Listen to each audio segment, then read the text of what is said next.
সে যে কোনো জিনিসকে নিজের গার্লফ্রেন্ডে বদলে দিতে পারত। একদিন সে একটা ক্যাকটাস হাতে তুলল, ছোঁয়া মাত্রই সেটা একটা মেয়েতে বদলে গেল। সমস্যা ছিল তাকে ছুলেই লোকটার হাতে ছোট ছোট কাঁটা ফুটে যেত। পরে সে এক ব্যাগ কফি বিন আকাশে ছুড়ে দিল, সঙ্গে সঙ্গে সেগুলো এক এনার্জিতে ভরা কফি গার্লে বদলে গেল। সে এতটাই প্রাণবন্ত ছিল যে পুরো রাত লোকটার সাথে নাচতে থাকলো। এরপর লোকটা একটা রাশিয়ান নেস্টিং ডল তুলে ঘরের ভেতর ছুঁড়ে মারল। হঠাৎ একসাথে 5টা একই রকম মেয়ে হাজির হয়ে গেল। সে পুরো হতভাগ হয়ে গিয়েছিল, কিন্তু ভেতরে ভেতরে জানতো তাদের কেউই সেই মানুষটা না যাকে সে সত্যি চাইছিল। একদিন সবকিছু বদলে গেল। লোকটা গোসল করছিল, তখন সাবানের টিকিয়া হাত ফসকে পড়ে যায়, আর মুহূর্তেই সেটা এক মোটা মেয়েতে বদলে যায়। সে সঙ্গে সঙ্গে তাকে গোসল করিয়ে দেওয়ার অফার দিল, কিন্তু লোকটা লজ্জা পেয়ে তাকে বাথরুম থেকে বের করে দিল। গোসল শেষে বাইরে এসে সে অবাক হয়ে গেল। তার অগোছালো অ্যাপার্টমেন্ট পুরো চকচকে পরিষ্কার। পরে সে বুঝতে পারলো সাবান মেয়েটা নোংরা বা এলোমেলো কিছুই সহ্য করতে পারত না। কোথাও সামান্য দাগ দেখলেই সেটা পরিষ্কার করতে শুরু করত। লোকটা যখন তাকে বাইরে নিয়ে যেত, সবাই তার মোটা গার্লফ্রেন্ড দেখে হাসাহাসি করত। শেষ পর্যন্ত ব্যাপারটা তাকেও কষ্ট দিতে শুরু করলো। তাই সে একটা পরিকল্পনা করলো, ইচ্ছে করে জামায় নুডলস ফেলে দিল।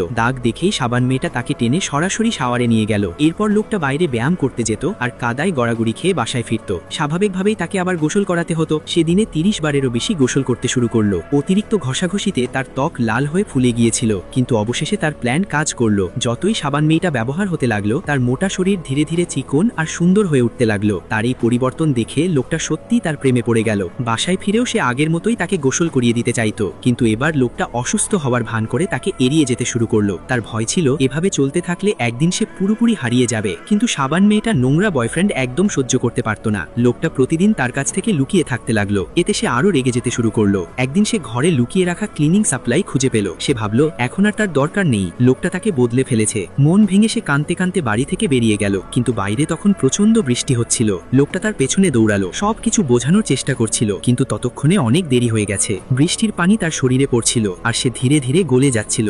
শেষ পর্যন্ত সে শুধু কিছু বুদবুদ হয়ে ঝড়ের মধ্যে মিলিয়ে গেল। তাকে হারিয়ে লোকটা পুরো ভেঙে পড়েছিল। ঠিক তখনই হঠাৎ তার চোখ পড়ল গোল্ড ফিশটা সাঁতার কাটতে থাকা গোল্ড ফিশটার দিকে। কোনো কিছু না ভেবেই সেটাকে তুলে আকাশে ছুড়ে দিল। পরের মুহূর্তেই সেটা এক সুন্দরী মেয়েতে বদলে গেল, আর তার হৃদয় আবারও ধড়ফড় করতে শুরু করলো।